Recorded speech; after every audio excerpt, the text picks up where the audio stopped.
Hey, what is up, everyone? I just wanted to give y'all a little update about Samaritan's Purse.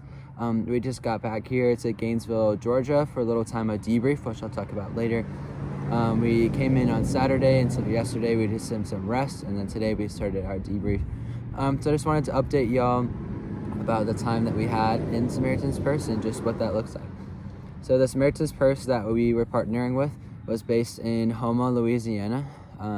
They had a lot of different stations all around the south coast of Louisiana where the damage was most from the hurricane. And overall, the damage was really bad, really sad to see. This was talking to the homeowners, this was one of the worst floods that they've ever seen, the worst hurricanes they've ever seen. And what made this one different to the other ones was that this time the flood started from the top opposed to rising from the bottom. So that meant that a lot of the work that we were doing was removing insulation, removing mold from attics and ceilings and ceiling tiles, like all of that stuff. That was a lot of the stuff that we did. There wasn't really a lot of like rebuilding or anything like that. It was just a lot of just destroying like people's home and then like spraying it down for all of the mold. There was 2 houses that we did where we just completely took it down to the studs. And it was just really sad to see that we did that. It helped them out. It took the mold, but then they don't know when their house will be put back together because the contractors that are working around the area, they're really busy right now, as you can imagine. But one of the coolest parts about it was just all of the other volunteers that were there. So we had some that were volunteering with Samaritan's Purse, and we had others that were volunteering with their partner organization, which is called the Billy Graham Rapid Response Team.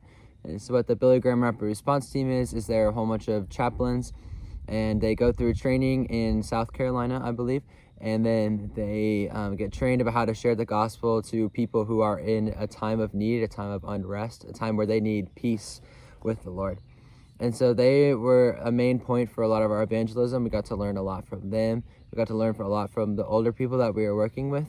And it was just really cool to see how there's this huge divide in the church right now. You know, you have like the older people, you have the people in the middle, you have the younger people, and then now up and coming is this newer generation that's younger than me. And there's just this big divides between all of them. But it was cool to see those come together and create that intergenerational church that is just without borders, without stereotypes, without any of that. And so that was one of the coolest parts of it. Second coolest part was just hearing the stories of the homeowners and talking to them and seeing how there are some of them that they left their home to go save others while it was getting destroyed in the hurricane, or how they were walking around anointing all the windows and doors and anointing their dogs trying to get it, and how their house survived and there was no way that it should have. Or homeowners that saw the eye of the hurricane and they had never seen anything like it, but their house stood firm, you know? And it was just this really cool moment of like, how are these houses, how are these things still standing if there is not someone watching out for them? And that was just super cool to see that God is working in those places, even for those people that don't believe in him, you know? And so over the course of the week, we saw about 17 people come to Christ across all of our teams that we had out there. Just walking people through how to get peace with God, how to get peace in their soul, and then showing them that what God can do and showing them how this destruction could have been a lot worse, but there's something looking out for them. And that brought so many souls to Christ, and it was super awesome to see. And then there's lots of planting of seeds, seeing people come to fruition, seeing people come from one step to the next, or even just planting the first seed in their lives, and then we have to go because we have other things that we have to move on to, but that's our job. It's just to plant that seed. Our job is not to convert people. And so it's super cool to learn that. One of the last nights that we had there, I led a time of worship where we invited the chaplains and we invited all the other Samaritan's Purse volunteers to come together. And it's just a super cool moment where we were worshiping from one generation to the other and just having this really good time of fellowship and worship. And there's no better depiction of what the church should be than that. And it was just really awesome. Got me really fired up, me really motivated to keep going and to keep doing life. And so Samaritan's Purse was just really awesome, really cool experience. It was good to take what I learned at training camp and apply it onto the ministry field, and then to be able to just walk out and boldness, taking those risks to go talk to someone, taking the risk to go pray for someone who might not know the Lord, taking the risk to go and talk to people and get rejected. That happened a couple of times where I walk over to someone and it's like, hey, how are you doing? And they're like, no, go away.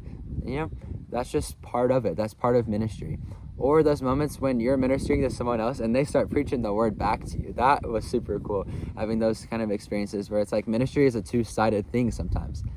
It was really awesome. I learned a lot. It was really cool to see God working in those areas, and to see him moving through those areas as well. So I just wanted to give a few logistical updates just about what is going to happen next. So we're here at debrief week right now. This week is just meant to basically give us a time to rest, give us a time to grieve the season that we just finished. We want to be people who can move forward well. We want people who can be able to move forward without baggage, without anything else. And so part of that is just taking, hey, I had a really good time at this season here, and it's sad to leave. It's sad to leave these connections I've made. It's sad to leave this time I had, the ways that I've experienced the Lord. It's sad to leave those things. So how do I move forward? And just debriefing that, taking time to rest spiritually, physically, emotionally, and mentally, and then just being able to move forward with what is to come. So that's what the rest of this week is going to look like. It's going to be super awesome. A couple of different times where I'll get to lead worship this week. And then the big news comes. Friday morning at 10 a.m., we leave Gainesville, and we won't be back until next May. We'll leave for Romania at 10 a.m., and then we're going to we'll drive to Atlanta, and then we'll fly from there. And we'll have a layover in Paris, and then from Paris we'll fly to Romania, and so we'll land sometime Saturday afternoon, and then we'll drive from there to Craiova, and it'll just be super awesome to see what's next. So yeah, I'm super excited. That was my time at Samaritan's Purse. It was really awesome. The weather's getting cold down here. The beard is shaved. Yeah, in case you're wondering. I had to trim it because all the Samaritan's Purse dust was getting in.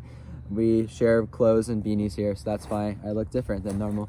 So yeah, it's been a really good time. I'm learning so much, growing in my faith, growing as a man.